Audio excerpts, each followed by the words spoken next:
Привет, and welcome to Miss...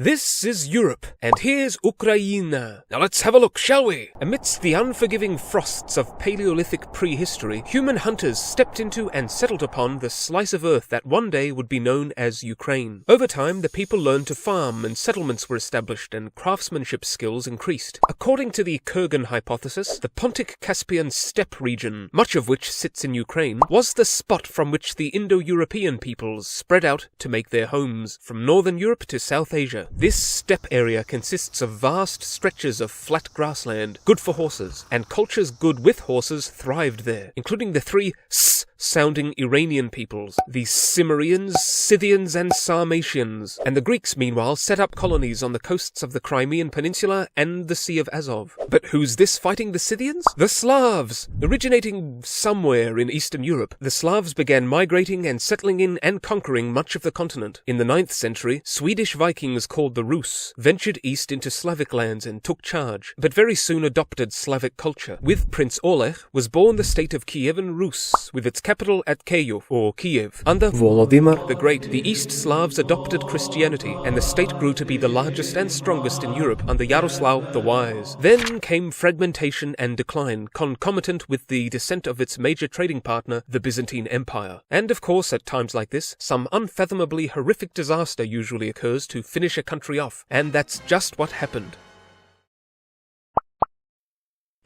I said that's just what thank you. Yes, the Mongols stormed into the land, plundered the great city of Kiev, and slaughtered many thousands of citizens. Prince Michael here refused to bow before Mongol idols, and was executed as a result. And so the land of Ukraine was swallowed up into the Mongol Empire, specifically the bit known as the Golden Horde. As Mongol rule fractured and frayed, it was succeeded in Ukraine by other powers. The Turkic Kumans wrested control of the Crimean Peninsula. These Turkic Tatars, as they were later known, were Muslim, and accepted the nominal overlordship of the Ottoman Empire. The economy of the Tatars heavily relied on slavery, and they made frequent raids into neighboring lands to capture Christians to sell on the Ottoman market. The Tatars, in their turn, however, were raided by the Slavic Cossacks, who settled along the Don and Dnipro rivers. Meanwhile, a huge chunk of Ukrainian territory came to be ruled by the Polish-Lithuanian Commonwealth. Polish rule saw the adoption of Polish culture and Catholicism by the nobility, and the encirclement of the Orthodox peasantry. The commoners lost what freedoms they had had, and were little better than slaves. But the Cossacks were slaves to none, and their numbers were boosted by peasants escaping serfdom. The Cossacks defended Ukraine against the Tatars, and attacked Tatar towns in Crimea, no doubt singing...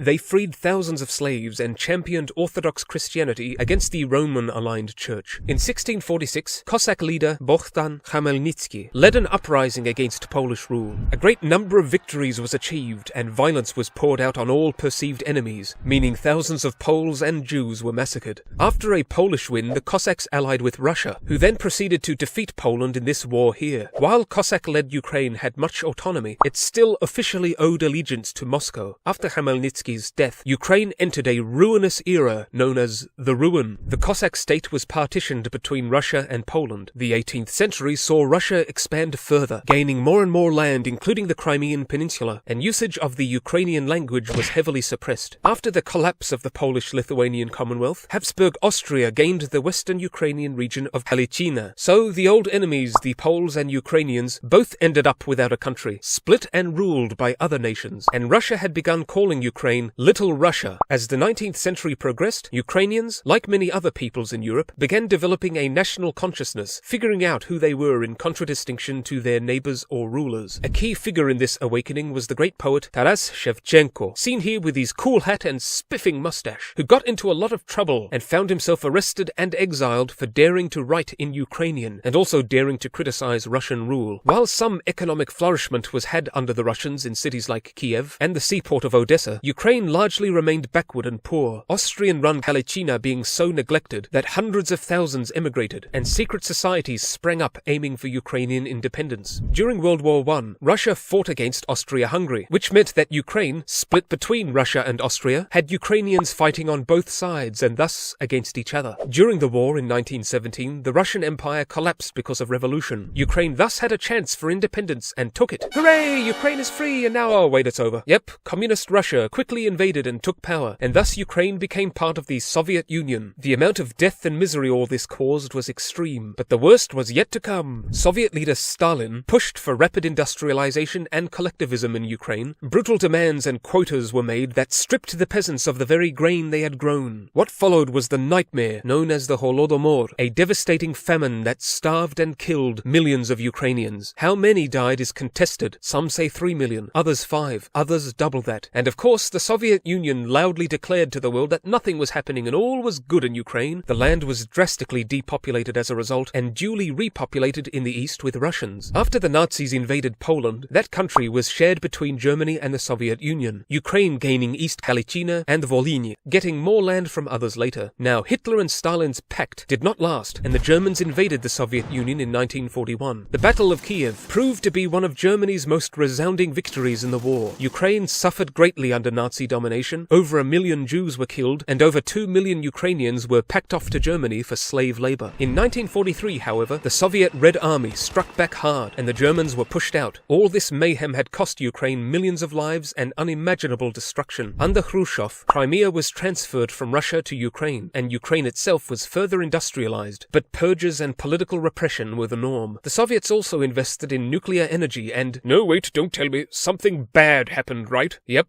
What now? The worst nuclear disaster in history. In 1986, the fourth reactor of the Chernobyl power plant blew up and caused a meltdown and the dispersal of deadly radiation. Well, at least that's over. There's no way anything else could ever happen to Ukraine.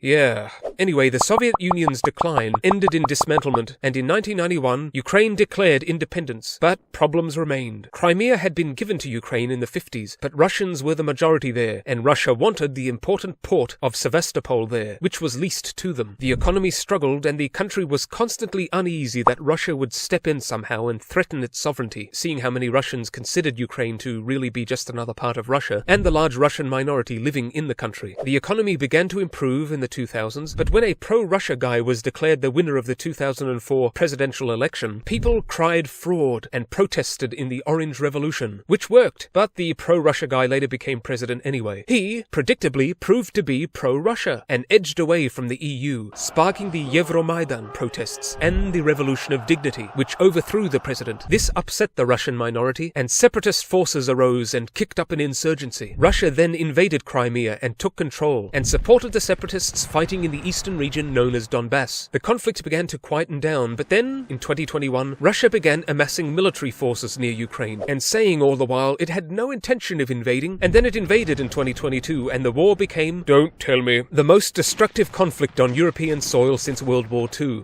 Tens of thousands of deaths, millions of refugees, men forced to fight. Fierce Ukrainian resistance and counter-offensives and manifold billions in foreign aid saw the Russian advance kept at bay, and Ukraine even did a little invading of its own, though Russia still occupied nearly 20% of its territory and revealed little evidence of backing down. Ukraine, meanwhile, had begun tackling its widespread problem of corruption, an issue that had earlier stymied its accession into the EU. Despite the war's havoc, Ukraine's Human Development Index ranking is high, a beautiful nation and an agricultural powerhouse that has always struggled and fought simply to exist, and whose many sorrows are not over yet. Still, the land has produced greatness: science, literature, sport, cinema, and music. But what's going to happen next? What awaits Ukraine? Comment below. But for now, bye-bye! Душу тіло ми положим за нашу свободу